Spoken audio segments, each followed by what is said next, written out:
Testing, sound check. Pasensya na, medyo iba yung boses ngayon. Okay, so nasa ano tayo ngayon, yung ating soul winning and discipleship emphasis natin. So meron tayong material ibibigay. I pray na medyo mayos yung boses. Pero alam ko marami sa atin, marami na tayong alam regarding sa soul winning. Okay, so since every ano yan, parang kailangan ko talagang boss no, ano, tubig. Nagche-change kasi yung lamig sa ano tapos biglang init. Okay, so do's and don'ts in soul winning. So kunin ko muna yung first topic, do's and don'ts in soul winning.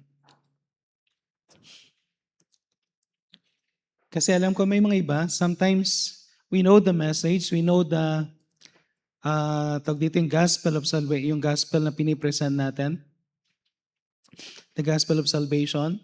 But sometimes we do not know how to win. Or sometimes meron tayong mga ano parang hesitant tayo. Okay, so yung iba naman, they know how to win, pero hindi ganun ka-effective because sometimes hindi na di-discuss yung do's and don'ts. So this time, i-discuss natin yung do's and don'ts. Pabuksan nga ba?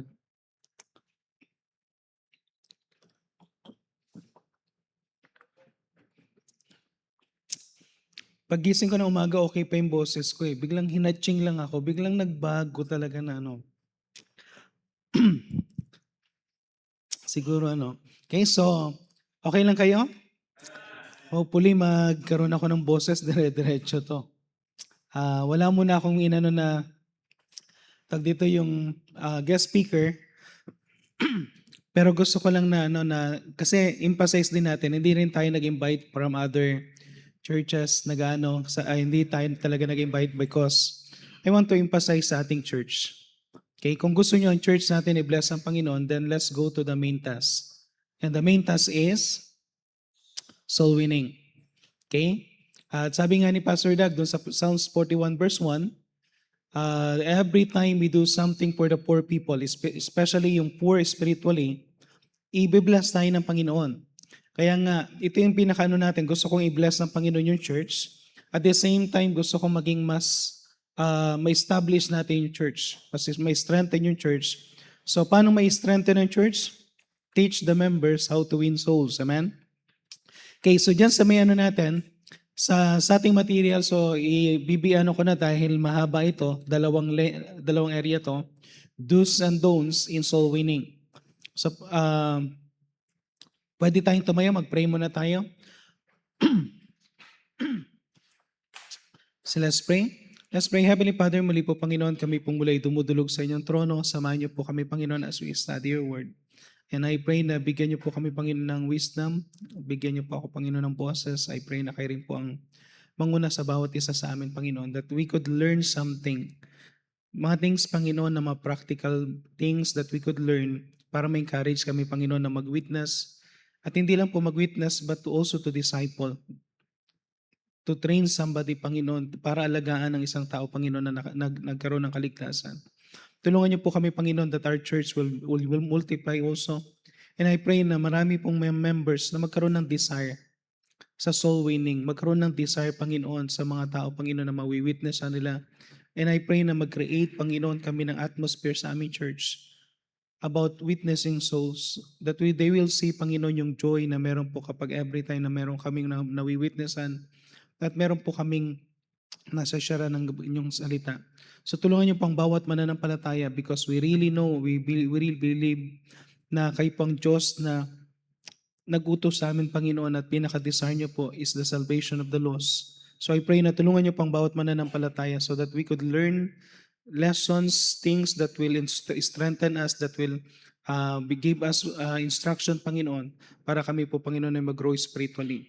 Pagpalain niyo pang lahat ng ito at samahan niyo rin po ang mga kasamaan din namin na patungo pa lamang po. Dalayan ko po na makarating po sila ito ng matiwasay. Ito na po kami sa madalangin sa pangalan ng aming Panginoong Yesus. Amen. Okay, pwede na tayo maupo. So, 12 things about do's in soul winning. Okay, so meron ba tayong material, Brad? Or meron tayong outline?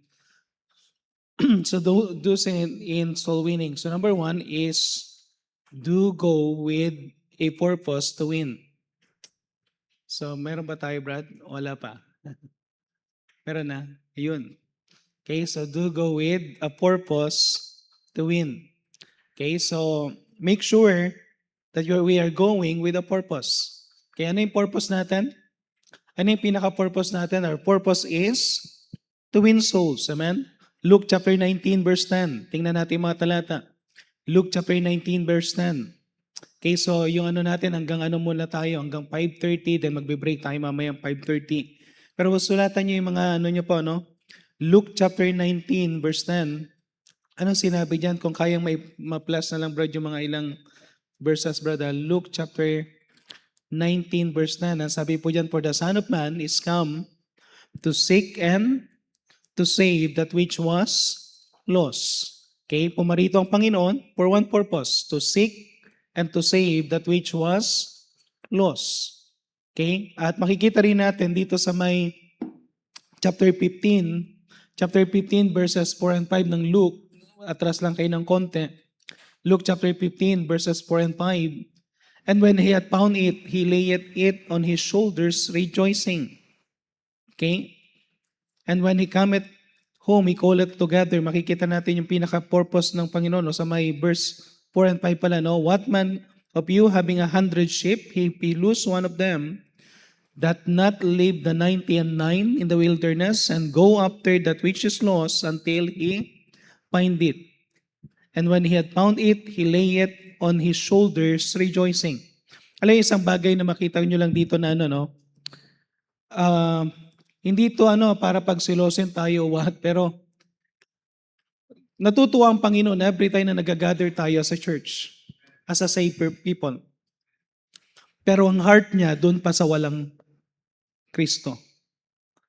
Okay? Because we are already saved. Alam niyo yun? Para bang sinasabi ng Panginoon, save na kayo. Pwede ko kayong iwanan saglit. Ang pinaka-purpose ko is to seek and to save that which was lost. And sometimes, hindi natin to nare-realize. Hindi ko sinasabing hindi tayo mahal ng Diyos, pero ang attention niya is more on the lost, not on the saved. Kasi yung saved, gusto niya mag-grow ang saved through the Holy Spirit, mag-grow ang mga saved, pero ang pinaka gusto niya pa rin is hanapin yung mga lost. Ibig sabihin, as a church, huwag tayong makontento na dumadami tayo sa church. Ang goal natin is to win. Ang pinaka-goal pa rin ng Panginoon is to go out. Gusto ng Panginoon is lumabas tayo, mag-witness. So do not just go out for the sake of going. Sometimes we go out for the sake of going. Our main purpose is, dapat we need to go with purpose. Okay, kung lalabas ka, huwag kang lalabas dahil soul winning night. Lumabas ka na dahil soul winning night, lalabas ka, nasa isipan mo, Lord, give me one soul. Give me, bigyan mo ko ng mga kaluluwa na pwede kong ma-witness sa mga tao na pwede kong makausap. Okay? Second, number 2 is, do study diligently the message of the gospel. Okay lang ba yung boses ko? Parang, grabe no, parang nanggagaling sa ilalim ng ano.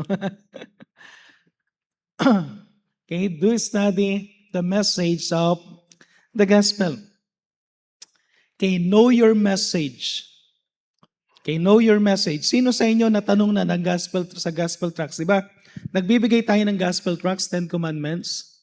Tapos tinanong ka, sige nga, ano ang commandment number 9? Halimbawa lang, no? And sometimes, dala-dala natin yung 10 commandments, yun ang pinaka-front. And kung tinanong tayo, tapos hindi natin alam kung ano yung nakasulat doon, okay? Then mapapahiya tayo dahil para tayong na hindi natin alam yung message na dala-dala natin. Okay, at the same time, you need to review, you need to study, pag-aralan ng maigi, no? You need to memorize the verses. Sino sa inyo nakapag-witness kayo, tapos madilim yung lugar? I mean, yung hindi ganun kaano yung ilaw, di ba? Na kahit na anong gawin mong buklat sa Bible mo, hindi mo mababasa ng tendency, you need to recite the verse. Okay, i-recite mo. So, paano gagawin mo? You need to memorize the verses. Okay? Know how to explain the verses properly and clearly. Dapat meron tayong, yung bang Hindi tayo yung nakokontento lang na alam na natin yung Romans Road, alam na natin pero dapat mag-grow ka. Then pakinggan mo, that's why mahalaga na kapag nagso-soul winning tayo, makinig ka dun sa mga ibang nagso-soul winning. Okay? At ang sabi rin sa 1 Peter chapter 3 verse 15. 1 Peter chapter 3 verse 15. Ang sabi diyan is ready always. May mga pagkakataon, no? Mahalaga na bit natin yung mga Bible natin, pero sabi ko nga, may mga pagkakataon na hindi mo pwede mabuklat yung Bible. Mabilisan, no?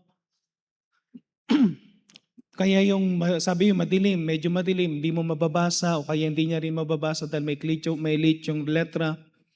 But every time na meron tayong opportunity, sabi dito, but sanctify the Lord God in your heart and be ready always to give an answer to every man that asketh you a reason of the hope that is in you.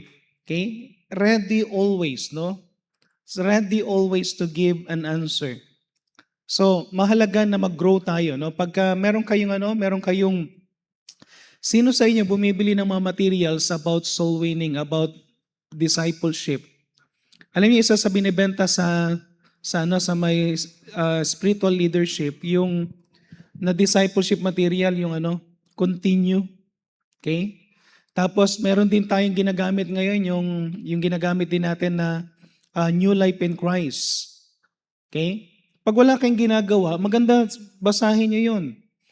And yung ginagawa natin na discipleship material ngayon, discipleship lessons na ginagawa natin every Sunday, natuwa lang ako kay Brother Joben kasi hindi pa natin natatapos yung sabi ko, hindi pa hindi pa tayo nagbibigay ng certificate sa 5. Ginamit niya na sa Bible study yung nakatatlong lesson na. So, alam niyo yon dahil fresh pa sa isipan niya, ginamit niya, so mas madali na naunawaan niya at mas hindi mo makakalimutan yung message. Okay? Kaya maganda mag-share tayo. Pero para hindi ka ma-intimidate, para hindi ka mag-memorize ka ng verse. I-memorize mo yung pointers mo. Madali lang naman yan. Actually, paano ba mag-memorize nang hindi mahirap mag-memorize? Basahin mo ng basahin. Hindi mo kailangang may memorize dahil sa kakabasa mo. Lalong-lalo na pag binasa mo ng may naririnig mo, ang tendency, madali mong maintindihan. Amen?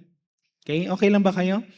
Okay? Kasi sa bagay, hapon na, hindi na kayo inaantok. Kung 2:00 natin to ginawa, tiyak, tulog tayo. Ang sarap matulog sa malamig. Amen? Okay? Number 3, do share with an open Bible.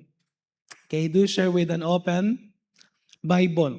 So mahalaga ito, no? People must see that your message is from the Word of God. Okay? So, dapat may dala ka. And sa soul winning, huwag ka magdala ng masyadong malaki. Amen? Okay? Sino sa inyo pag nagso-soul winning, ang laki-laki meron ako malaking Bible dyan eh. Pwede mong, pagdala mo yung masyadong malaking Bible, pag nakita ka nila kaagad, alisan yun eh, no? Dapat meron kang Bible na, ang pinakamaganda na yung nakita ko yung maliit na Bible, ito maliit to. Ito maganda to eh, kasi open maliit lang siya, pero ayan malaki yung kanyang letra. Etong ganitong klase ng Bible. So madali siya hindi siya ganun kahirap dalhin. Or if you want to have a New Testament Bible. Okay? Kapag nakakita kayo ng New Testament Bible na maliit, mag-invest kayo kasi mahalaga na meron tayong palaging nasa bag, nasa bulsa, yung bang madali nating And bakit mahalaga na open Bible? Kasi alam nila na hindi ito galing sa sarili nating tawag dito yung salita. For example, meron kang kausap na ibang religion, di ba? Halimbawa sa iglesia. Meron siyang sasabihin na verse. Meron siyang sasabihin sa'yo. Anong sabihin mo sa kanya? Sige, ito yung Bible. Pakibuksan. Hindi niya lang buksan yung Bible. Kasi bawal silang magbasa ng Bible. Okay? At every time na meron silang sasabihin, for example, may sasabihin sila palagi, tanungin mo sila palagi na sige nga, sayan mo sa Bible, hindi nila alam yan. Pero kapag tayo nakikita nila na galing sa Bible, and by the way, even sa pagtuturo ng bata, dapat nakabukas yung Bible nyo. Kahit man lang doon mo binasa, yung alam lang nila na galing doon. Iba yung power kapag binabasa mula sa salita ng Diyos. Amen? Okay? The power to save. Makikita rin natin dito, yung gospel has the power to save. Yung word of God. Romans chapter 1 verse 16. Okay, sa Romans chapter 1 verse 16, for I am not ashamed of the gospel of Christ, for it is the power. Okay? The power of of God unto salvation. And Isaiah chapter 55 verse 11. Tingnan niyo yung Isaiah chapter 55 verse 11. Ako iba yung dating sa akin kapag nakikita kong nakasulat sa Bible. Para bang kuminsan may nauna ako narinig na talata o kaya sinabi, binanggit, tapos nakita kong nasa Bible. O nga no, ngayon ko lang nakita na nasa Bible yan. Okay? Nang una kong alam niyo yung, kaya ako malis ng Catholic dahil nakita ko sa Bible yung salita na, call no man your father. Tapos yung isa yun, tapos yung verse sa Bible na yung sa may yung vain repetition, yung prayer na vain repetition. Sabi ko, bakit nakasulat sa Bible tapos nakasulat din sa Bible yung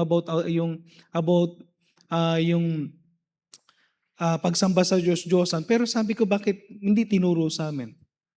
So, yung authority ng Bible na nabuksan yung isipan ko dahil nakita ko na nakasulat sa Bible.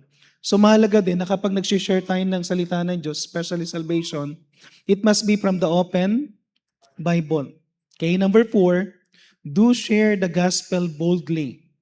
Do share the gospel boldly.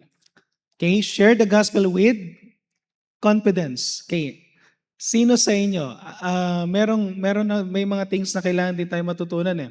Sino sa inyo nagtatanong ng word na, o tinatanong niyo yung tao, pwede ko bang i-share sa'yo for 5 minutes? Yung gospel. Alam niyo, sometimes huwag niyo na lang tanungin.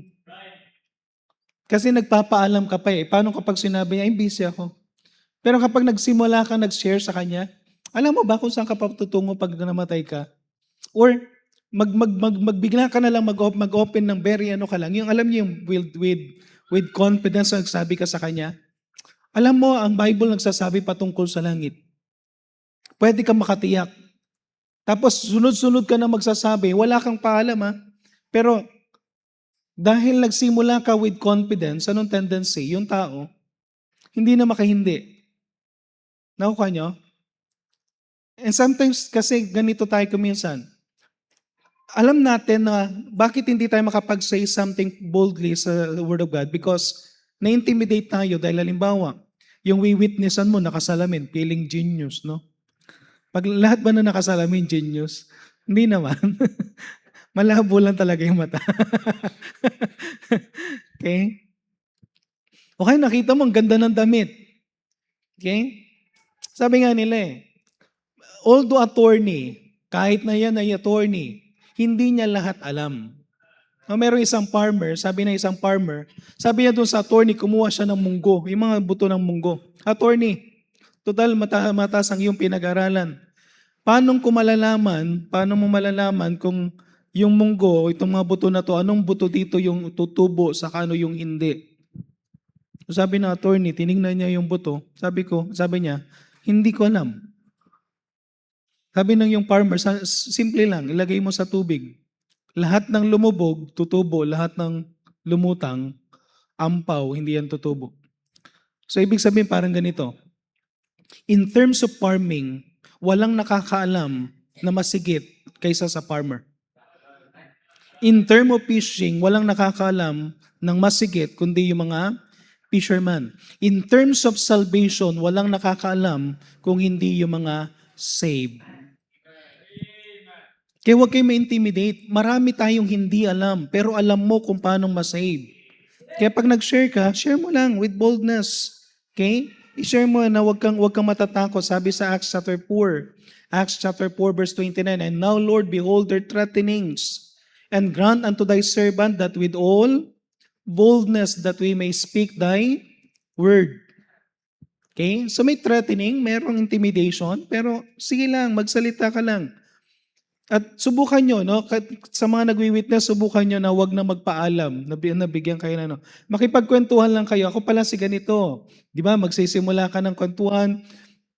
Magtatanong ka patungkol sa kanya, saan ka nakatira, tapos ganito ko na ito. Then, transfer mo kagad sa spiritual conversation. Sabi mo, ilang taon ka na? Nakakita ka na ba ng namatay na tao? Nung nakita mo yung namatay na tao, pinag-isipan mo ba na kung ako yung nandun sa kalagayan na yon, anong mangyayari sa akin? Anong susunod? Hindi ka ba natatakot mamatay? So once na sumagot siya doon sa conversation na yon, huwag mo na sasabihin, bigyan mo ako ng 15 minutes, ipapaliwanag ko sa'yo. Dumiretso ka na. Nakuha niyo ibig sabihin? Idiretso mo na kagad yon. Sabihin mo na kagad na sinasabi sa Bible. Meron ng isang nag-witness ayaw makinig yung nung tao. Ayaw ko makinig sa'yo, busy ako. Sinabi niya, Romans 3:23. Tapos sabi niya, ayaw ko nga makinig Romans 6:23. Inisa-isa niya yung lahat ng verses. Then hindi niya namamalayan yung taong ayaw makinig dahil patuloy lang siya nagbibigay ng verses. Maya-maya nakinig. Why? May narinig siya sa verse na biglang nag-attract, kumuha ng kanyang attention. Ibang-iba yung Word of God. So hindi ka man confident dahil sa itsura mo, sa pinag-aralan mo, but be confident because sure tayo sa salita ng Diyos. Amen? Number 5, do listen sincerely. Do listen sincerely. By listening sincerely to them, they will also listen to you. At the same time, alam niyo ba na kapag nakikinig ka sa kanila, marami ka natututunan. And sino sa inyo pag nag-witness kayo, nang nagkwento siya, meron siyang nabanggit na something na pwede mong magamit later on. Okay? Makinig ka lang doon sa kanya, magugulat ka. Ako dati kasi umatin ako nakatin na ako dati ng iglesia. So naano mo na galing siya sa iglesia. So, iyan mo yung patungkol sa lordship ng Panginoon. Malalaman mo kung ano yung kailangan mong sabihin sa kanya by listening. Meron nga tayong yung introduction na help. Alam niyo yung help? Sino sa inyo gumagamit ng yung acronym na help? Kalimutan ko ilagay dyan, pero merong help. Para kapag nagkukwentuhan kayo, makakuha ka ng idea kung sino siya. Tapos at the same time, makakuha ka ng idea sa regarding sa kanya na pwede mo magamit sa conversation, yung help. Yung help is, first is household. Okay, so sino yung pang-ilang anak siya?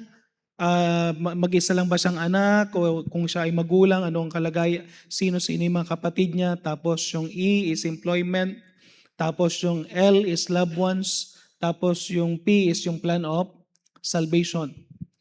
Pero pag dumadako na ako doon sa loved ones, tinatanong ko na lang buhay pa yung tatay mo? Halimbawa, kapag alam kong yung pero may mga ibang tao na matanda na pag tinanong mo, buhay pa lolo mo, buhay na buhay pa lolo ko. 106 years old. Pero karamihan, sasabihin, o kaya, di ba pag may nakita ka doon sa may bahay nila, sino yan? Sino yan? Yung mga picture? Tapos biglang may tuturo ka doon sa picture, ay, si ano yan? Nasaan na siya ngayon? Matagal na siyang patay. So once na narinig mo yan, anong tendency? Pwede ka nang pumasok agad doon Okay? Kasi may kinalaman sa death. So, from time to time, meron ka malalaman mo kung saan ka magsisimula ng pag-share kapag nakikinig ka. And by the way, pakinggan niyo maigi yung pangalan. Kasi gamitin mo yung pangalan. Pag sinabi niya ako si Mark, then sasabihin mo, Mark, alam mo ba Mark, ganon. Palagi mong sasabihin yung pangalan niya. Okay? Pero makukuha mo yan sa pakikinig. The number 6, ito yung number 6, nandiyan na pala, no? Do use their name in your conversation. So bakit maganda na tawagin mo yung pangalan? It will become personal. Di ba pag naririnig mo yung pangalan mo, halimbawa, sinabing Jimmy, no? Sa dami ng tao dito, alam mo, ikaw lang yon. Maliban na lang kung meron pang ibang Jimmy dito. Pero every time na mababanggit mo yung pangalan na yon, personal. So banggitin mo yung pangalan niya. Kaya nga ang hirap mag-witness kapag 10. No? Hindi mo mababanggit yung pangalan. Pero I try to memorize as many as 3 to 5 person pag witnessan mo. Impossible, no? Isa-isahin mo, magkakamali ka doon. Pero Kailangan mong sabihin isa-isa. Lalong-lalo na kapag pinipresent mo yung about sin, okay, isa-isahin mo, naniniwala ka ba, no? Naniniwala ka ba, John Lloyd, naniniwala ka ba, Jimmy, naniniwala ka ba, Daniel, naniniwala ka ba, nakalimutan ko na yung pangalan niya, eh. Si Teo, no? Okay? So, iisa-isahin mo eh. Tapos pagka hindi mo maalala, babalikan mo ulit. Pero once na na-mention yung kanilang name, nagiging personal sa kanila yon. Alam mo sila yung tinutukoy. At sino sa inyo naka-experience na nagsosoul winning ka, hindi nila sinabi yung pangalan nila? Yung hindi nila totoong pangalan. One time nag-witness ako, lahat letter J. Yung isa lang nagsabi ng totoo, the rest sinungaling. Okay? Pero ginawa ko, minention ko, then maya-maya nakikita ko sila nagtatawanan, nangingiti sila. Pero dire-diretso ko lang na nag-share ako. Then later, alam nyo, sabi nila, "Sir, sorry po kasi hindi talaga namin pangalan yon." Kasi, imagine mo, sasabihin mo sa kanya, pero magugulat siya, pangalan ko ba yun? Hindi mo ano eh. Okay? So, napakahalaga na sinasabi natin yung name to make it personal. Number 7, do emphasize and establish. Ito, pagdating na dito sa may, sa may pag-witness, do emphasize and establish sinnership. Walang word na sinnership sa ano, no? Pero gamitin na lang natin yan for the sake ng ano. They need to realize their spiritual condition as sinner and yung penalty ng kanilang sin going to the lake of fire. Okay? Bakit mahalaga to? Romans chapter 3 verse 10. Alam naman natin itong ano. As it is written, there is none righteous, no not one. Romans 3:23, for all have sinned. Now, bakit mahalaga na establish natin yung kanilang sinnership? Okay? Na sila ay sinner. Because hindi sila tatanggap hanggat hindi nila na-realize kung ano yung kalagayan nila spiritually. So, i-ask mo sila. I-ask mo sila, no? Lord tuloy, no? I-ask mo sila. Halimbawa, tag dito, Adrian, naniniwala ka ba, inamin mo ba na ikaw ay makasalanan? Di magugulat kay, kanina ka pa nagsasabi ng lahat ng tao makasalanan. Sinabi mo isa-isa kahit na bata may nagagawang kasalanan. Pag tinanong mo siya, Adrian, naniniwala ka ba na ikaw ay makasalanan? Hindi naman ako ganun kakasalanan. Okay? May depensa kagad. And sometimes merong ibang tao na magsasabi, magugulat kayo dito, pag tinanong nyo talaga sila kung sila ba ay nagkasala, sasabi nila hindi ako makasalanan. Lalong-lalo na kapag ang kausap mo bata. Anong sasabihin nila? Hindi pa ako makasalanan. Kasi ang tingin nila sa makasalanan, yung matitinding ginagawang kasalanan. Then tatanungin mo sila, pinalo ka na ba ng magulang mo? Opo. Bakit ka pinalo? Kasi may kinuha kong hindi sa akin. Kasi nag-away kami ng kapatid ko. Kasi, then sasabihin ko sa kanya, kasalanan yun. Kailangan mong masabi sa kanya na yun ay kasalanan. So, hanggat hindi niya aminin na siya ay makasalanan, ang tendency, hindi magiging ano yan. Kaya nga sabi nga doon sa may tag dito yung lesson, yung pag-share ng salvation, hanggat hindi siya, hindi ka iaalis dyan, hanggat hindi niya inamin na siya ay makasalanan. Pag nilampasan mo yan, useless lahat ng share mo dahil walang pag-amin. Nakukuha nyo? Okay? Ilang kasalanan ang dapat mong gawin para tawagin ka makasalanan? Isa lang. Isa lang. Wala nang ano yan. Isang kasalanan lang yan. Okay? So, sinnership. Then, iano din natin yung lake of fire, no? Sinner are bound to the lake of fire. Revelation chapter 21 verse 8. Revelation chapter 21 verse 8 sa kanyang Revelation chapter 20 verse 14 or verse 15. Iano lang natin na i-emphasize nyo to. No? Pag sino sa inyo nasubukan ng ginamit yung Revelation chapter 21 verse 8, ini-isa-isa ko dati yan, nagsisimula ako dati sa taas. But I realized na magandang magsimula dun sa word na second death. Sabihin ko sa kanya, basahin mo nga yung dalawang word na ito. Second death. Ilan ang death na alam mo? Ilang kamatayan ang alam mo? Then sasabihin niya, isa lang. Pero sabi sa Bible, merong dalawang kamatayan. So makikita natin na sometimes pagka yung ano yung yung tao na kausap mo maging curious yan. O nga no, bakit may second death? Second year college ako that time nung nakita ko yung word na second death. And nagulat ako, sabi ko, akala ko dati yung isa lang ang kamatayan, pero bakit dalawa?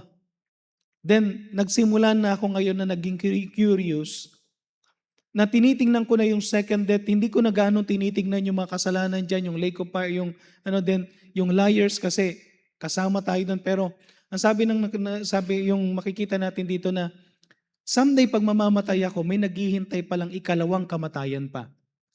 Lalong-lalo na yung mga tao na nagpapakamatay, na yung feeling, yung gusto magpakamatay, na akala nila ang kamatayan is yun lang, meron pang susunod. Amen? Okay? Okay pa ba kayo? Parang hirap maglaban ng ano, no? Ano kaya, mag-soul winning na lang ka tayo ngayon, no? Okay? Pero gusto ko lang daanan natin to na, ano, na at least may iuwi nyo to, basahin nyo ulit. Okay, number 8, bilisan ko na lang, no? To emphasize that the Lord Jesus Christ alone saves. Okay, balik lang ako ng konti dito sa meno, sa number 7, emphasize mo yung sinnership, pero emphasize mo rin na dahil dun sa kanyang kasalanan, karapat dapat siyang pumunta sa dagat-dagatang apoy. Okay? At emphasize mo yung kahit na yung pagsisinungaling lang, hindi na tayo karapat dapat sa langit. Kaya nga ang tawag sa buhay na walang hanggan, o kaya yung kapag ikaw ay tumanggap, buhay na walang hanggan. Kasama mo ang Panginoon. Pero kapag ikaw ay nahiwalay sa Panginoon, ang tawag doon ay lake of fire o second death. Okay? Number 9. Okay, basahin nga natin sabay-sabay na lang. Or number 8 muna tayo, basahin natin na sabay-sabay para lang magising. Do emphasize that the Lord Jesus Christ alone saves. Okay, so emphasize that salvation is not through their religion or good works, but through our Lord Jesus Christ alone. Okay? So sabi diyan sa Ephesians chapter 2 verse 8 and 9, makikita na lang natin yan, but emphasize ko na lang John chapter 14 verse 6, I am the way, the truth, and the life, and no man cometh unto the Father but by me. Then yung Acts chapter 4 verse 12, wala nang ibang pangalan kundi ang Panginoon. At doon sa Ephesians chapter 2 verse 8 and 9, biyaya ng Diyos sa pamagitan ng pananampalataya. Pero wala nang ibang tagapagligtas kundi ang Panginoon. So we need to emphasize na wala nang ibang tagapagligtas. Jesus alone saves. Halimbawa, pag sinabi nila, hindi, kasama dyan yung religion, kasama dyan yung good works, di tatlo yan. Nakukuha? Sasabihin nila, dapat manampalataya ka kay Jesus Christ, dapat magpabaptize ka at maging miyembro ng isang religion, dapat may good works ka. Paano kapag hindi ko nagawa yung good works? Hindi ka pupunta sa langit. Ibig sabihin, tagapagligtas ko yung sarili ko rin. Nakukuha nyo? Ibig sabihin, tagapagligtas ko rin ang church. Pero nung sinabi ng Panginoon, I am the way, the truth, and the life, no man cometh unto the Father but by me, ano sa ibig sabihin nun? Siya lang. Wala nang iba. Okay? Okay pa ba? Ang hirap talaga kapag na magturo kapag kayo medyo naiinit, ano? Okay? At siguro yung mga iba sa atin pagod pa. Pero balik tayo, no? Number 9. Do lead them to make a decision to accept the Lord Jesus Christ now. Okay? Dapat ngayon na. Huwag mo na ipagpapabukas. So you need to encourage them. Sabi dyan sa 2 Corinthians chapter 6 verse 2. 2 Corinthians chapter 6 verse 2. For he saith, I have heard, this is the time accepted, and in the day of salvation I have succored thee. Behold, now is the accepted time. Behold, now is the day of salvation. So sabihin mo sa kanya, alam niyo ang pinakamahalagang bagay na buhay ka pa ngayon. Hindi mo alam kung anong pwedeng mangyari bukas. Why not gawin mo na ngayon? At ito yung effective na sinasabi ko rin kapag nag-witness, wala namang mawawala sa iyo kung magpe-pray ka ngayon. Hindi naman religion ang tinanggap mo. Hindi ka naman mapapahiya kung magpe-pray ka ngayon. Why not mag-pray tayo ngayon? Kasi hindi natin alam ang bukas. Anytime pwedeng may mangyari. So, mahalaga na encourage mo siya to make a decision today. And if possible, lead him or teach him how to pray. Kaya may mga ibang tao na nagsasabi, pagka nilid mo raw sila sa prayer, hindi daw sila saved. Hindi totoo yun. Kasi hindi nila alam kung anong pagpipray nila. Unless turuan mo sila what to pray. Pwede mo sabihin sa kanya, ito yung dapat mo ipanalangin. Ito yung isa-isain mo, yung shinare mo sa kanya, yung point by point. Then, sasabihin mo sa kanya, kung gusto mong tanggapin ng Panginoon, pwede ka mag-pray mag-isa or gusto mo samahan kita. Ang nakakatakot lang kasi doon sa siya lang nag-pray, tapos silently siya nag-pray, hindi mo alam kung talaga nag-pray o hindi. Pero at least kapag yung shinare mo sa kanya, yung kumbaga nilid mo siya, tapos sumunod sa iyo sa panalangin. Sometimes hindi mo rin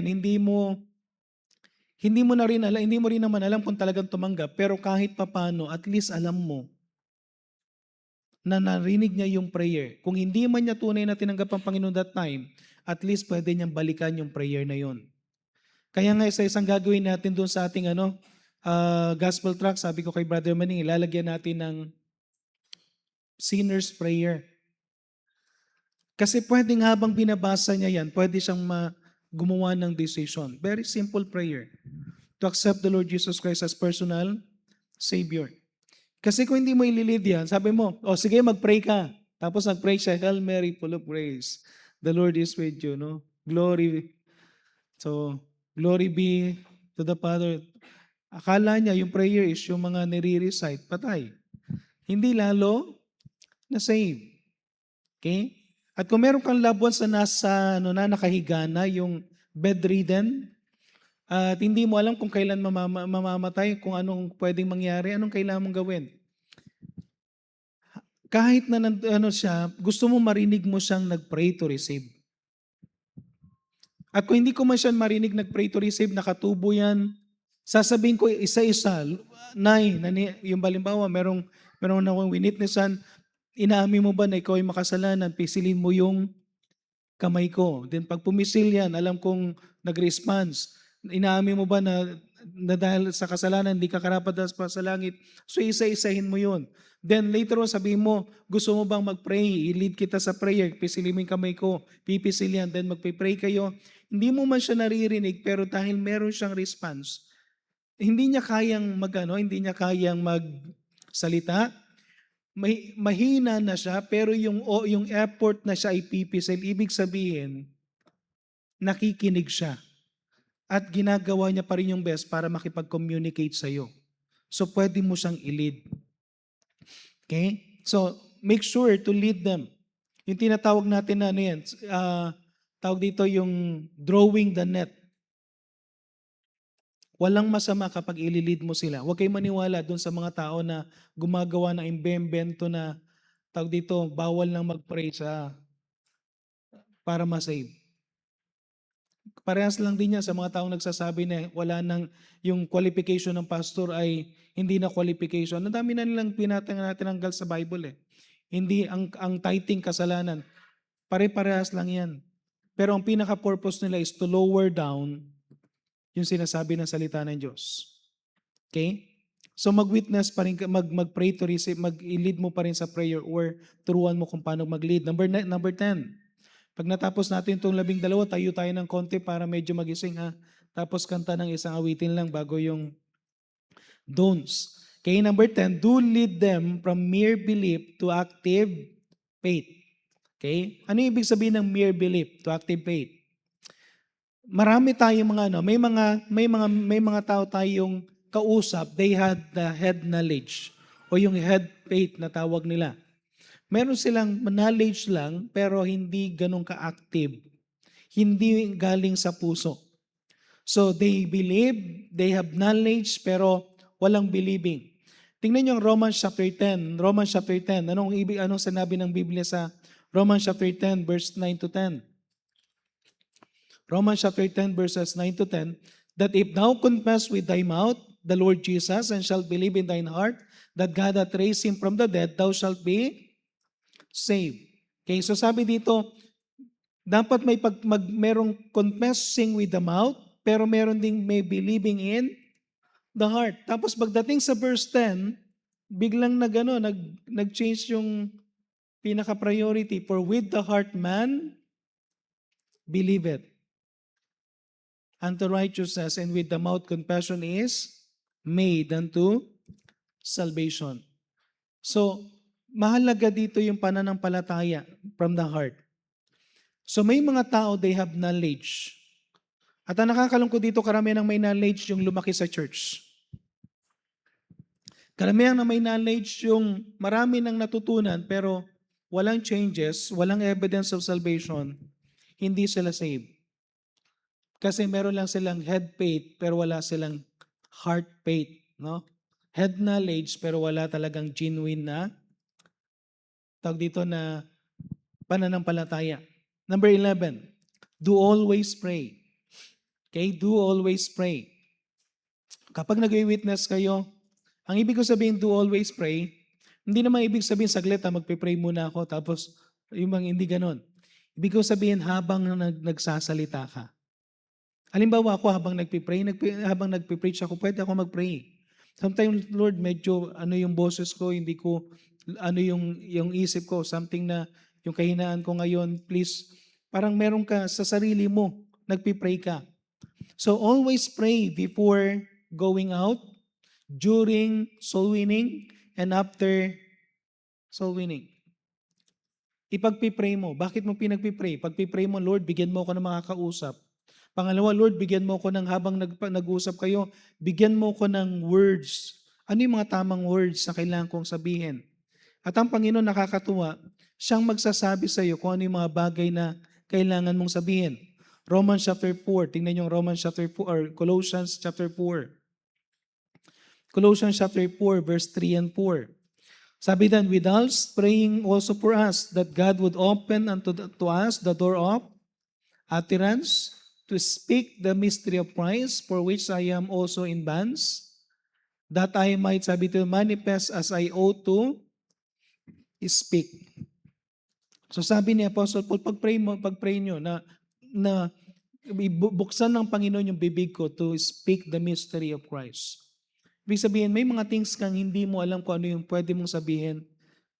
Pero, Lord, bigyan mo ako ng tamang words. At magugulat ka kapag may wini-witnessan ka. Katulad nung last time, doon sa Pangasinan, sabi ko, winitnessan ko siya, binasa ko namin Revelation 21 verse 8. Tapos pumunta ako doon sa yung mga warmongers, no? Sabi ko, may mga ibang tao, hindi lang number 1, number 2, number 3. In-exaggerate ko hanggang number 5. Tapos tumingin siya sa akin. Parang bigla siya nakatulala sa akin. Sabi, paano mo nalaman na meron akong 5? Ay, wala po akong alam dun. No? Na lang, para bang yung alam mo yung nabanggit mo lang. Nung nag-soul winning din kami doon sa Bulacan, hindi ko alam na meron siyang kinakasama. Tapos na-share ko, bigla kong na-share yung babae na nahuli na nangangalo niya, na binato, yung go and sin no more. Hindi ko alam na meron siyang kinakasama, pero alam mo yun, yung parang bibigyan ka ng wisdom what to say. Or need niyang marinig para siya ay masave. Yung something na mag-o-opens ng niya. Nung winitnessan ako ni Pastor Toquero, tamang-tama yung verse. At yun yung verse na nag-open ng mind ko, yung Colossians chapter 2 verse 10. And ye are complete in Him. Na makakapagkumpleto sa akin, walang iba kundi ang Panginoon. Hindi yung religion. That's why pinakinggan ko yung message of salvation kasi yun yung kailangan kong marinig. And sabihin ko sa inyo to sino sa inyo meron nang nakausap na pilosopo? Sometimes may pilosopo kayong kausap, pag-pray mo, Lord, bigyan mo ako ng tamang salita. At magugulat ka, meron kang masasabing isang word or something sa word sa Bible verses, magugulat ka na magkukuha ng attention niya. Okay? Hindi mo alam kung ano eh. Pero ang Diyos, pag ang Panginoon, nag-pray ka sa Kanya, sabi, bigyan Kanya ng tamang salita. Ang pinakagoal lang natin is, Lord, bigyan mo ako ng tamang salita, tapos hayaan mo ang Panginoon na mag-work. He will do the changing of the heart. Then number 12 last, bago tayo kumanta ng isang awitin muna, bago yung don'ts, do expect that God bless us when we go out winning souls. Okay? Tingnan niyo itong isang encouragement sa atin. Sa Psalms 112, 126, Psalms 126 verse 5. Okay, Psalms 126 verse 5.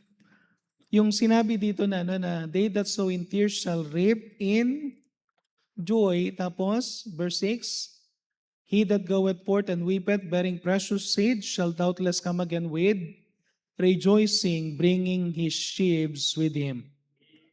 Alam niyo, hindi niyo alam kung sino yung mawiwitnessan mo. Okay, you'll never know kung sino yung mawiwitnessan mo. Meron kang mawiwitnessan, akala mo simpleng tao. Sa Alcala Baptist Church, merong isang matandang dalaga doon na si Nanay Mary Calderon. Sister Mary, hindi pala nanay kasi, nanay tawag namin kasi medyo may edad na siya. Hindi mo alam kung sino yung pwede mong mawitnessan na may gagawin sa Panginoon eh. No? Siya yung klase ng tao na ang liit ng kanyang kubo, tapos very simple yung living niya, tapos sabi ko nga, no, nakita ko yung bubong kasi doon ako nag-extension class. Sabi ko, sis, gusto niyo ba lagyan natin ng ano yung bubong ninyo para Pastor, wag niyo nang iisipin 'yan. As long na walang tulo yung kwarto ko, okay lang. Kung dito sa labas, okay lang 'yan. Pagdating naman doon sa langit, may mansion ako. Ganun lang magsalita 'yon. Okay? Nung namatay siya, wala ako sa church that time. Hindi ko alam kung nasaan ako that time nung namatay siya. Pagdating ko, patay na siya na ano. So, pero nung bago siya mamatay, hindi ko alam, hindi ako naniniwala sa panaginip eh. Pero bago siya mamatay, nakita ko siya sa panaginip ko na meron daw siyang sinasabi sa akin, pero hindi ko naman naintindihan, walang sound. Pero alam nyo, nung nilibing siya, after ng nilibing, so nagkanda kami ng funeral after niyang nilibing. Ang sabi ng kanyang ate, okay, may edad na rin. Sabi nila, ginagalang namin yung kapatid namin at kung ano man yung sinabi niya, gusto ko lang ipaalam sa iyo, Pastor. Ang sabi niya, kalahati ng mana niya ibibigay niya sa church. At ayaw naming kontrahin yun, baka multuhin kami, sabi niya. Sabi ko, o nga naman.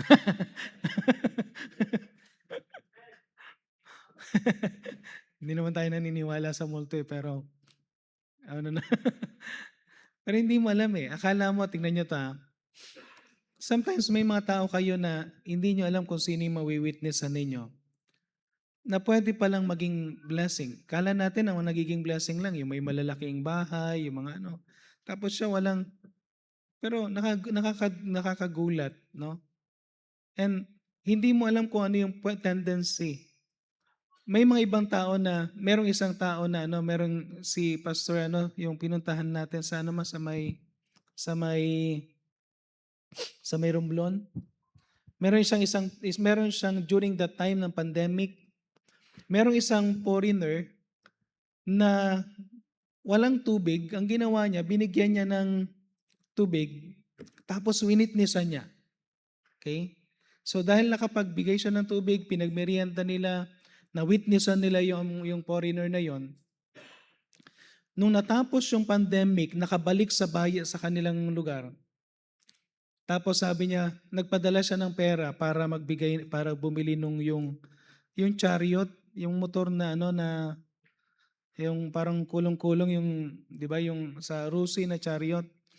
So, imagine mo sabi niya, hindi ko alam na yung na-witnessan ko na yun someday yung pala magbibigay ng hindi mo alam kung sino yung tao na pwede mong ma-witnessan or possibly yung taong ma-witnessan mo ngayon siya yung mag-witness someday sa loved ones mo. Yung taong ma-witnessan mo ngayon, someday meron siyang gagawin na magugulat ka na lang. Kaya nga sabi dito yung, He that goeth forth and weepeth, bearing precious seed, shall doubtless come again with rejoicing, bringing his sheaves with him. Amen? Okay, so ano muna tayo? Isang awitin muna tayo, tapos tuloy ko yung don'ts in soul winning. Amen. Let's all stand and let's realize that the Father's business is the bringing business. Amen. Amen. Amen. Let's sing Bringing in the Sheaves, first, second, and third stanza of this song. Hymn number 393. On the verse now.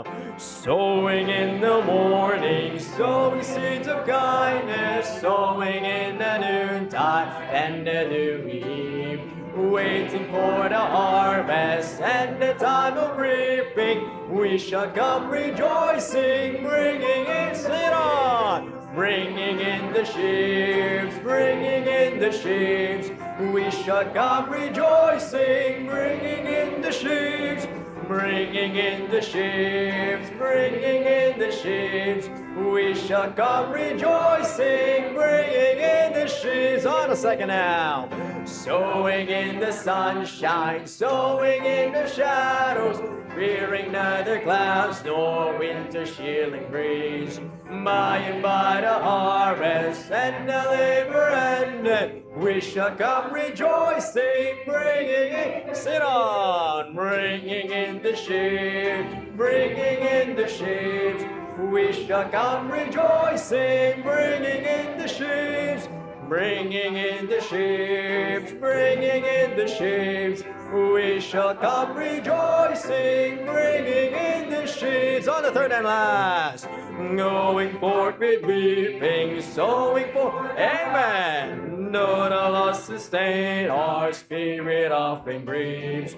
When our weeping's over, He will bid us welcome. We shall come rejoicing, bringing in the sheaves. Bring it on. Bringing in the sheaves, bringing in the sheaves. We shall come rejoicing, bringing in the sheaves, bringing in the sheaves, bringing in the sheaves. We shall come rejoicing, bringing in the sheaves. Amen. Let's all take a seat. Testing. Okay, so okay lang yung okay lang yung first part. Amen? At actually, hindi pala yung first part kasi ito pa yung bahagi niya, no, yung don'ts in soul winning. So, I encourage you na gawin natin ito, no? Bagamat medyo, yung panahon kasi natin ngayon is medyo challenging. Medyo mainit pa ba? Mainit pa? Malamig na dyan? Malamig. Ako ang mainit pala dito, no? Wala pang may electric pa lang na maliit na Brad. Kala ko nainitan kayo. Kaya pala ang sarap ng gusto nyo gumano, no? Kasi malamig. Okay? Pero basahin niyo ito kasi makakatulong ito how to kasi mga proper na sometimes ang problema natin ganito, yung bang ang ganda sana ng yung spirit ng tao, pero hindi natin alam yung do's and don'ts. Tapos dahil hindi natin alam yung gagawin natin, hindi natin naibigay yung best natin. Okay, so kaya maganda na ito yung mga don'ts naman. So don'ts in soul winning. Okay, number 1, so punta na tayo sa atin, 10 lang ito. Number 1 is don't be mechanical with your presentation of the gospel. Don't be mechanical with the presentation of the gospel. We are dealing with different people. Okay? Iba-iba yung kausap natin. Iba-iba yung need nila. Alam niyo isang bagay na kailangan natin pag-pray, let's pray for a fresh guidance, yung fresh anointing. Actually, gusto kong gamitin sana dyan yung fresh anointing, pero baka hindi maunawa natin ng bawat isa. Ginamit ko yung word na fresh guidance and empowerment ng Holy Spirit. Hindi natin kilala yung kausap natin, pero alam niyo, kailangan na matuto tayong ilagay natin sa lugar yung ating pag-witness. May mga pagkakataon na, iba yung approach and hindi talaga para-parehas ang approach sa bawat wini-witnessan. Luke chapter 12 verse 12. Tingnan niyo po yung Luke chapter 12 verse 12. Ang sabi diyan, for the Holy Ghost shall teach you in this same hour what ye ought to say. Pwede natin i-claim ito, Lord, hindi ko alam ang sasabihin ko. And sometimes ako din, pagka ako minsan nagpipreach ako, Lord, hindi ko alam kung paano ko i-explain ito, magpipray ka, Lord, paano ko ipapaliwanag. The Holy Spirit will give you wisdom. Okay, so may mga sasabihin ka sa tao na hindi mo, for example, sabi ko nga, ano yung madalas na madalas na introduction natin? Ano yung madalas na introduction natin kapag nagsosoul winning tayo? Kapag namatay ka ngayon, ikaw ba'y 100% na patungo sa langit? Maya isa yan sa pinakamagandang introduction. Pero hindi sa lahat ng pagkakataon maganda. Amen? Okay, pumunta ka sa ospital, no? Yung mamamatay na yung tao, tapos ang sabi mo sa kanya, kung mamamatay ka ngayon, baka bigla kang sampalin, no? Bakit? Mamamatay na ba ako sa tingin mo? Okay? So sometimes, hindi siya makikinig sa'yo. No, meron akong professor, hindi ko lang banggitin yung pangalan kasi kilalang kilala siya and very well known siya sa amin, sa school namin. Nung wini-witnessan ko siya, nagkamali ako doon sa isang ano lang na pagkakamali ko, hindi ko na siya ma-witnessan. Alam niyo yung pagkakamali ko lang, nabanggit ko yung patungkol sa death. Which is ang hirap, nag-iisip tuloy ako, sabi ko, di ba nagwi-witness ako, nag-share ako sa kanya, tapos sabi ko, for the wages of sin is death. Tapos sinasabi ko na sa kanya yung lake of fire, kita ko siya, biglang pinapawisan, yung pala meron siyang, yung tawag nun, phobia. May phobia siya patungkol sa death.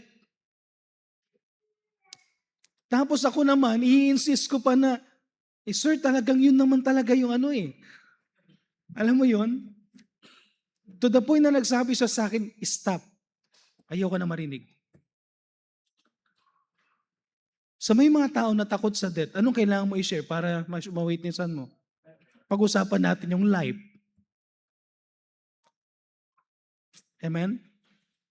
Pag-usapan natin yung eternal life. Pag-usapan natin, halimbawa patay. Alam niyo yung maganda, sa mga maganda masubukan niyo mag-witness sa mga may patay. Kasi kung minsan, di ba sa may patay, sasabihin natin tapos magpipreach tayo doon sa funeral service o kaya bigla mo sasabihin, lahat ng mga makasalanan patungo sa dagat, lahat tayo barang bigla kang hellfire ang mo, no? Tapos nagdadalamhati yung mga tao doon. Gusto ka nilang palayasin, no? So halimbawa, kapag ka nasa lamay ka, anong magandang simula? Kung sa hospital, John 3:16, magsimula ka doon sa lab or magpakita ka ng isang miracle ng Panginoon na concern siya sa body natin, pero mas concern siya sa ating spirit. Pero sa lamay, alam niyo pinakamagandang simula? About heaven. Revelation. Na pagdating doon sa langit, yung sinabi, tingnan niyo yung Revelation chapter, ito yung paborito ko kapag ka sa lamay. Kasi pag sa lamay, imagine mo lahat umiiyak, tapos last night na, nandun yung mga kumpleto yung loved ones, tapos magpipreach ka doon ng napakatindi ng ka na lang hindi ka nila pakikinggan The first verse na gusto kong sabihin sa kanila, yung Revelation 21 verse 4, and God shall wipe away, Revelation chapter 21 verse 4, Brad. God shall wipe away all your tears. God will wipe away all tears from their eyes. Makaka-relate sila pag narinig nila yung tears. Makaka-relate sila kapag narinig nila yung iwa-wipe yung kanilang tears. Tapos pag binanggit mo yung there shall no more death, lalong relate na relate. Kasi lahat sila takot sa death. Lahat sila magtatanong na bakit mayroon pa kasing death. Tapos bigla nila maririnig, meron pala sa Bible na someday meron tayong may mangyayari na no more death, neither sorrow. Malungkot sila. Nandiyo yung, imagine mo lahat yan sa funeral nakikita. Amen? Amen? Nakuha nyo?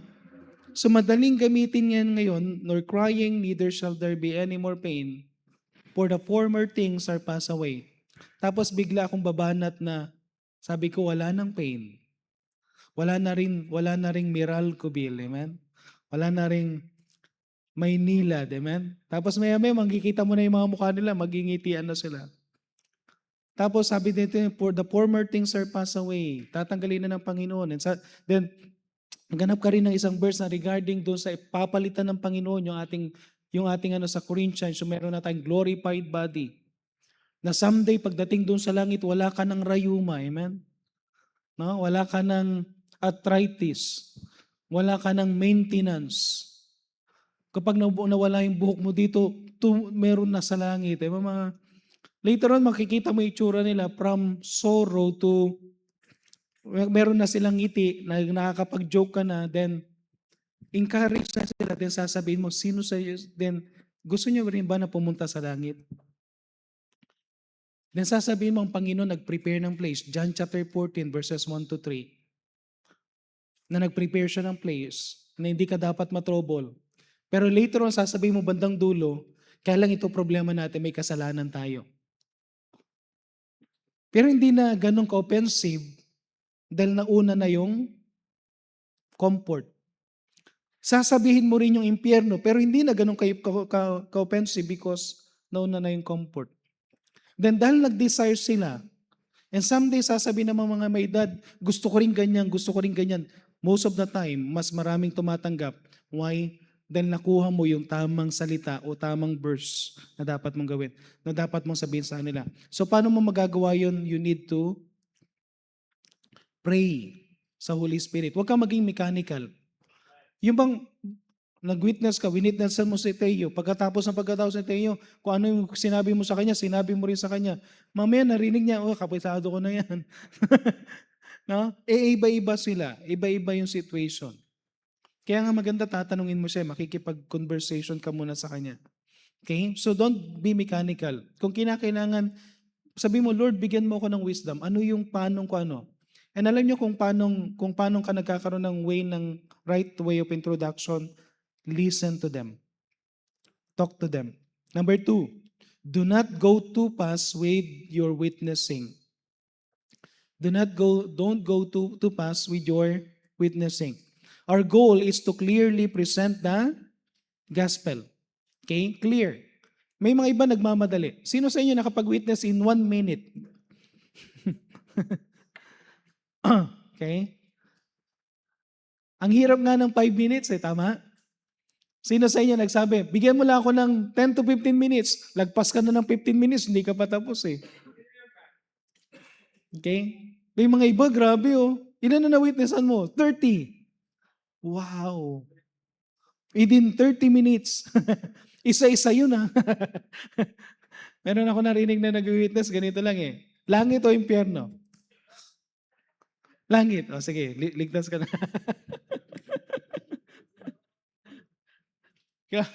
Hindi pwedeng ganun na wala man lang naintindihan yung tao. Kailangan meron siyang naiintindihan. So very clear dapat kasi no clarity, gusto ko na yan ito dun sa inyong material, no clarity, no understanding, possibly no conversion. Ako kanyo? Kung hindi clear, kasi sabi sa Romans chapter 3, tingnan niyo yung Romans chapter 10 verse 13. Romans chapter 10 verse 13. For whosoever shall call upon the name of the Lord shall be saved. Pero sino yung tatawag? Verse 14. How then shall they call on Him in whom they have not believed? How they shall believe in Him whom they have not heard? And how shall they hear without a preacher? Susunod-sunod Kung walang magpipreach, walang magtuturo na malinaw, paano nila maintindihan? Paano nila maririnig? Kung hindi nila maririnig, paano sila mananampalataya? Or paano sila tatawag? At paano sila tatawag? Ano yun? Brad, sa verse 14? Hindi dyan sana. So, paano sila makakarinig kung walang mag-share? Paano sila mananampalataya kung hindi sila makakarinig? At paano sila tatawag kung hindi sila mananampalataya? So, sunod-sunod yan. Affected yan kung walang clarity. So, make sure na huwag ka masyadong mabilis. Okay?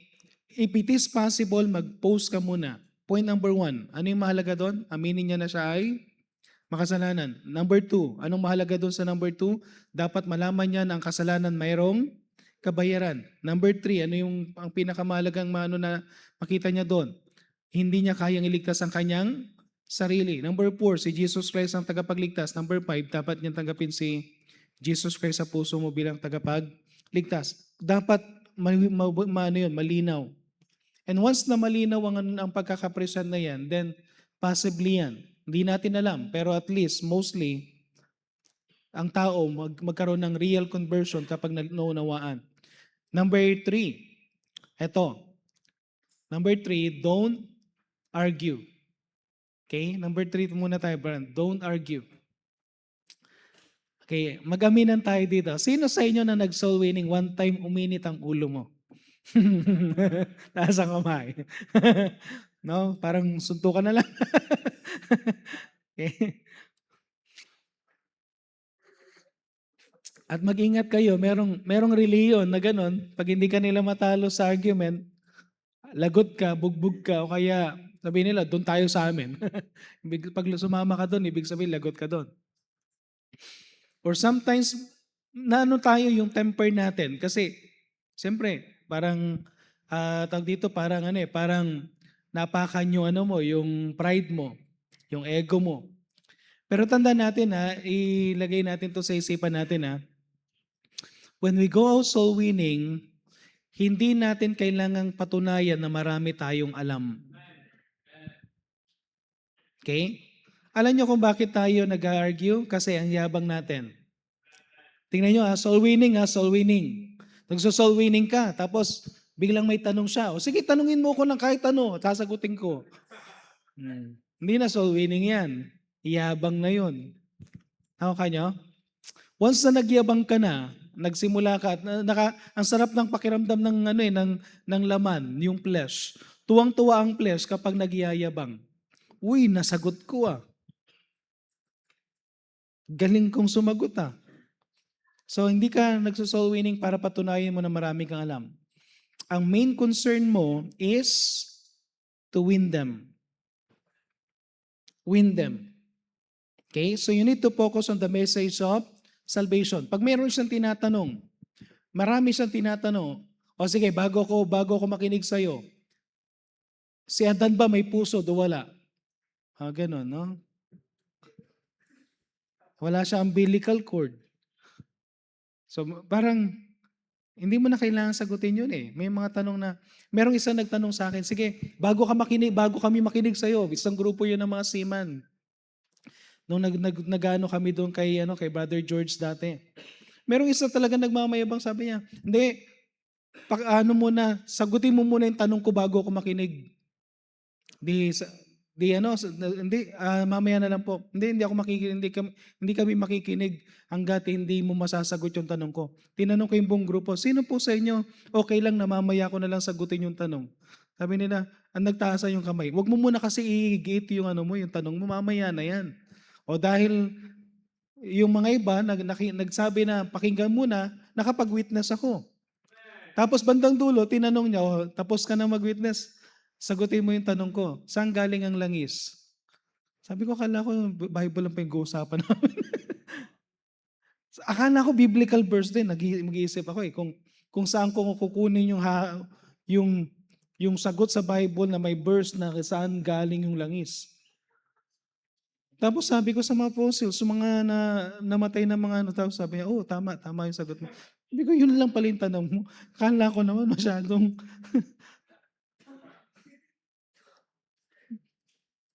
parang mga nonsense kasi na kuminsan lang. Pero kung pinatulan mo yun, alam niyo kung pinatulan mo yung isang yon, mamaya may tanong din yung isa, mamaya may tanong din yung isa, mamaya may tanong din yung isa. Hindi ka na nakapag-witness. Naubos yung oras, wala na. Nakuha niyo? And another thing, walang nananalo sa argument. Lahat gusto manalo. So maganda ganito na lang. Sige, mamaya, sasagutin ko yan. Sige, sasagutin mo. Oo, sasagutin ko yan. Okay, tapos pag na-witnessan mo, may tinanong sa'yo, anong sagot? Hindi ko alam. Kasi hindi lahat ng tanong is alam mo Amen? Or sabihin mo sa akin, hindi ko talaga alam yan, pero hayaan mo, pagbalik ko, Magse-search muna ako. Ayoko namang magbigay sa'yo ng sagot na hindi ako tiyak. Pero at least, hindi ka nagyabang. Pero once na nagsimula ka na magyabang, honestly speaking, balikan natin kung kailan tayo nakipag-away. Bakit tayo nakipag-away? Gusto nating patunayan, tama ako, mali siya. At alam nyo maganda, pag nagiging mainit na yung conversation, para makabalik ka, sabihin mo, sige po, nire-respeto ko po yung opinion ninyo, pero hindi po ako makikipagtalo sa inyo. Pero okay lang ba na sa susunod, balik uli ako? Okay? Pag sinabi, oo naman, o pagbabalik ka, nakalimutan niya na yun. Hindi na masama yung loob niya kasi that time, nagkakaroon lang kayo ng iringan ng ego. Okay? Number 4. Ito, another 10 na kailangan natin. Don't put them to the defense. Don't put them to the defense. Ito yung problema natin pag nagso-soul winning. Inaatake kagad natin yung religion. Inaatake kagad natin yung tradition. Inaatake kagad natin yung kasalanan. Naalala niyo one time, kaya ko minsan ayaw kong sumama sa street preaching. Sabi ko, meron akong sinabihan sa street preaching eh. Huwag niyo namang banatan ng, yung bang, di ba nandun sa sa Blooming Treat, no? Tapos may nakita kang bading. Kayong mga bading, sa impyerno kayo. Patay tayo doon. Okay? Binanatan mo kagad, anong gagawin niya? Nasa defense kagad siya. Impyerno agad? Ano ka? Ikaw, kayo, banal kami, So hindi na siya makikinig ng gospel. Kasi tinira mo na siya doon sa sin eh. Tinira mo siya doon sa religion. Halimbawa, nagwi-witness ka, yung Diyos-Diyosan na yan, basagin nyo na yan. Hindi totoong Diyos yan. Mamaya, basagin nila yung mukha mo. Kasi ang tingin nila dyan, Diyos eh. Parang ganito, huwag nyong i-deal yung mga bagay na hindi pa nila kailangan ang kailangan muna nila is to be saved. Si Pastor Rory Mers. Sino sa inyo nakita niyo yung mukha ni Pastor Rory Mers nung hindi pa siya, nung nakita ko yung itsura ni Pastor Rory Mers nung hindi pa siya pastor at hindi pa siya saved? Grabe, sabi ko. No? Kaya sabi nga hindi lahat ng maganda babae, no? Sobrang itsura niya talaga yung hindi mo talaga mapagkamalan na talagang lalaki siya eh. Dahil sa mga ininom niya mga noon. Pero tingnan niyo to noon. Kung binanatan siya, hindi siya nasi-save dahil naririnig niya pero nakinig siya because of the funeral service. At doon sa funeral service, hindi naman siya binanatan regarding sa narinig niya yung gospel. Nung narinig niya yung gospel, anong ginawa niya? Very simple lang ginawa ng tao. Nung narinig niya, nag-pray to receive. Tapos nung nag-pray to receive, maghanap ng church. Of course, nang unang dating, akala nila babae, pero sinabi niya, hindi, lalaki ako, ganito. Nag-umamay siya, tapos nagpagupit. Kaya lang mukha namang tomboy. Kasi may balakang, merong dibdib. Iba talaga yung itsura niya eh. Tapos ang ganda na niya, tapos nagpagupit ng panlalaki. Pero nakita niyo kung paano nag-change yung tao. Walang nagsabi daw sa kanya na magpagupit. Walang nagsabi sa kanya na tanggalin niya na yung mga iniinom niya. Nung na-save siya, na-realize niya mali yung ginagawa niya, anong nangyari? Naging lalaki, no? So ibig sabihin ganito lang. Sometimes, pag tinira mo kagad yung opinion niya, tinira mo kagad yung kasalanan ng tradition niya, anything, nandun siya sa defense, hindi ka na makapasok. So, kaibiganin mo lang. Kaya hindi ko naman sinasabing kaibiganin mo na sasamahan mo siya sa yung bang meron kang at least may open communication. Pag may nakikita ako ng mga tao, halimbawa doon sa police, di ba may mga samahan doon? Sa police kasi, sa grupo ng advisory council, kukuha sila sa bawat sector. So may sector ng religion, may sector ng academe, may sector ng mga businessman, may sector ng mga yung old, yung mga senior citizen, may sector ng LGBT nandun.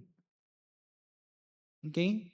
So nandun lahat kami na Ngayon kapag nagkakama yan, sasabihin mo ayoko pag kayo nakipagkamay ka tapos pagdating sa kanya, ayoko nga. Hindi mo puwedeng gano'n, eh. Iano mo pa rin, eh. Kasi ito yung thinking nila, nang narinig nilang pastor ako, agad-agad yung mukha nila nagbago. Para bang galit sila, parang hesitant sila kasi ang thinking nila, lahat ng nasa religion galit sa kanila. Pero nung nakipagkamay ako, parang nagbago yung isip nila na parang ano, but yun yung way natin para makapasok na hindi tayo nandun sila sa defense mode kagad. Nakuha nyo? So, para may share natin. Number 5, para magmerienda na tayo. Don't be self-righteous. Don't be self-righteous. Do not talk down to them. Okay? Huwag kang, pag nagsasalita tayo, mukha tayong banal, sila makasalanan. Halimbawa, wini-witnessan nyo, mag-ingat tayo pag sinasabi mo, sabi sa Bible, makasalanan ka. Ang lutong no? Makasalanan ka. Tapos papunta ka ng impyerno dahil sa kasalanan mo. Mga ganun ba? No? Tapos ang tingin niya sa'yo, ikaw hindi ka nagkakasala. So self-righteous ang dating. No? So maganda dyan, pag sinasabi mo yung lahat nagkasala, pag sinabi mo, ang sabi sa Bible, lahat na nagkasala, sa tingin mo, kasama ako doon? Sabi niya, yes, oo, kasama ako doon. Kahit may Bible ako, kahit na sino, kahit na ano. Then tanungin mo siya later on, ikaw, inaamin mo ba na makasalanan ka rin? Madali niya lang sabihin, oo. Kasi ikaw nga na may nag-share ng Bible, inaamin mo, how much more sa kanya? Amen? Kaya maganda na, lang natin. Then sabihin natin parang ganito, anong pagkakaiba ba natin sa lost? The lost are sinner, tayong mga saved, we are sinners saved by grace. Pero sinner pa rin. Okay, number 5 or number 6, don't wear out your welcome. Don't wear out your welcome. Ito yung problema natin. Proverbs chapter 25 verse 17. Yung bang nasarapan ka doon sa pinuntahan mo? Nag-soul winning ka, nag-soul winning ka tapos may palabas, pwede bang makinood na rin? Sabi mo 10 to 15 minutes, nandun ka na ng 2 hours. Tapos pwede bang makikain na rin? No? Hindi, mag-ingat tayo dito, pati sa visitation to, no? Ang sabi dito, withdraw thy foot from thy neighbor's house, lest he be weary of thee, so hate thee. Kapag bisita ka paminsan-minsan, special ka. Nakukuha nyo? Limbawa, first time mong pumunta doon, special ka. Okay? Iti-treat ka nila, magmerienda ka, ganito. Pero kapag palagi ka na doon, nakikitulog ka pa, no? Tapos, hindi ka na nagpapaalam, nagtitimpla ka na ng kape. Okay? Tapos may nakita kang tinapay, wow, may tinapay, sakto. So, later on, sabi dyan is, they will hate you. Later on, ayaw ka na nilang nandun. Bakit? Nawawala yung privacy nila. Nagiging ka na masyadong familiar sa mga gamit doon to the point na parang taga-roon ka na. Kaya mag-ingat tayo. Alam nyo, Pastor Missionary RB, di ba dati may mga ganyan na cases dati sa atin na dati active yung member tapos later on hindi na naging active. Tapos we found out na pag visitation doon palang puntahan ng mga workers. Tapos to the point na yung asawa, sinabi na ng asawa na parang, ano ba yan? Tuwing na pag nandito yan palagi mga, yan yung sinasabi sa Proverbs 25 verse 17. Pag paminsan-minsan ka lang, bisita ka. Pero kapag palagi na, puirwisyo ka na. No? Hindi ka na gusto na makita. Number 7, don't use theological words. Don't use theological words. Huwag natin gamitin yung mga ginagamit natin sa Bible College. Amen? Bible College nga, pinapababa pa natin eh. Hindi nga natin ginagamit yung mga terminology ng mga theologians eh. Why? Ang pinaka-goal natin is, gusto natin, gamitin natin yung familiar words. Ordinary words. Okay? So make sure na pag nagso-soul winning kayo, use yung words that is easy to understand. Ang Panginoon, anong ginagawa niya? Di ba gumagawa siya ng parable para medyo mas madaling maintindihan? Gumagawa siya, may sasabihin siya may example para maunawaan natin ang isang bagay na hindi pa natin nakikita. So make sure na kapag may sinishare tayo, make it very simple. Number 8, don't be sidetracked. Okay, don't be sidetracked. Do not try to answer all the questions. Yung sinasabi ko kanina, huwag mong patunayan na marami kang alam. You need to stick on the message. Isa sa mahirap na gawin din, para hindi tayo yung sa sidetrack din, paano kapag may witnessan ka, may TV? May TV. Anong gagawin niyo doon sa TV? Nanonood. Ay gustong-gusto niya yung pinapanood niya. Anong gagawin niyo? Okay? Sometimes sensitive yung mga iba, papatay nila. Pero maganda doon, may mga ibang daw trick, no? Isa, pag nanonood ng TV, uupo ka doon sa harapan ng TV para ikaw nakikita niya. Later on, papatay niya na lang. Pangalawa, isa naman daw, hinaan mo yung boses mo. Hindi kita marinig, lakas kasi ng TV. Tapos pag pinatay yung TV, biglang lakas ang boses, no? Or, ang pinakamaganda, i-ask mo. Okay lang po ba na patayin muna natin saglit yung TV para makagkarinigan tayo? Okay? So, pero kailangan huwag ka ma-sidetrack sa ano. At meron palang hindi ko na isulat dito. Yung mga oras na hindi ka pwedeng pumasok sa bahay, hindi ka pwedeng pumasok sa bahay at wag ipagpabukas mo na sa susunod na lang kung mag-isa lang yung tao. Nagkataong babae siya tapos si kayo ay lalaki. Hindi pwede yon. Pangalawa, makiramdam kayo kapag malapit ng kainan. Yung bang nakaupo na sila, tapos, pwede po bang mag-share?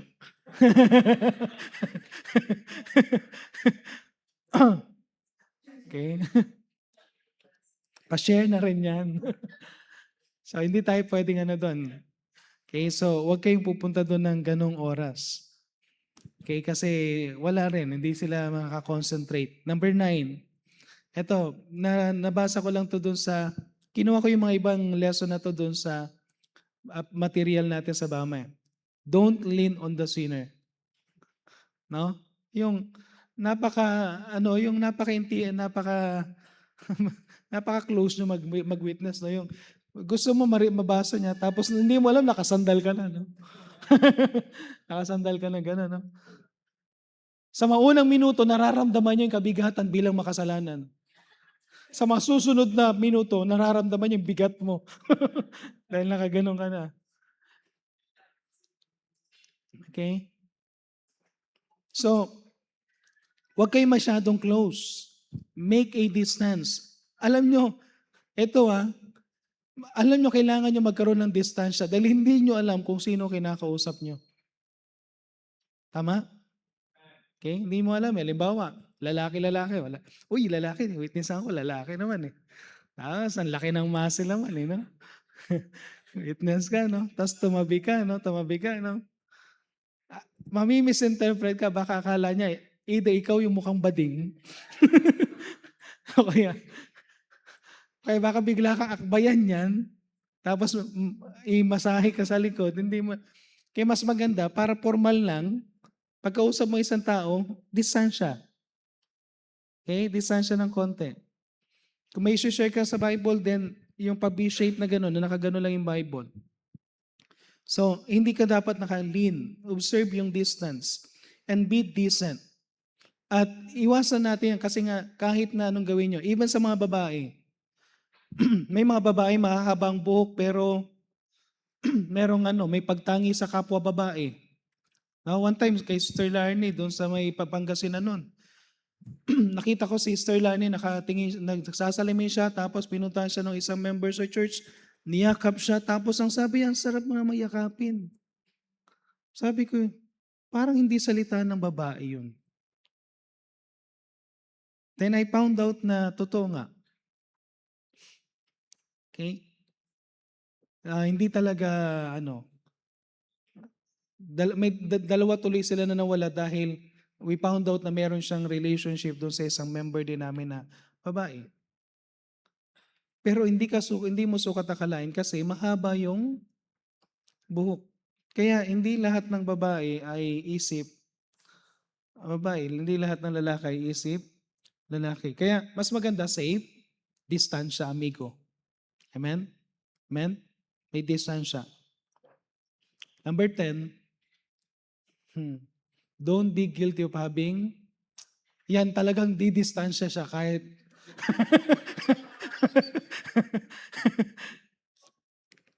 okay? Tawag dito, kailangan natin ano yan na i-observe natin yung proper hygienes. Okay? Soul winning, of course, soul winning tayo, maayos dapat yung damit. Kasi pag mukha kang ano, mukhang hindi ka naligo, akala nila hindi ka nagso-soul winning, baka snatcher. No? Pag hindi may amoy ka, so of course, lalayo yan. Hindi mo namamalayan habang tumatabi ka, parang may, alam niyo, nakakita kayo ng magnet na magparehas na north. Kapag dinikit mo yung magnet, gumaganon. Ididikit mo yung upuan, bilang iiwas kasi, no? So, maging ano tayo. Tapos lalo na, no? Hindi lang sa bad breath, sa bad odor. Tapos nagwi-witness ka, no? Yung Bible mo, tinuturo mo. Basahin mo to, basahin mo to. Tapos ang nakita niya, yung kuko mo, no? Na may kulay. Ay, ang galing, naka-underline.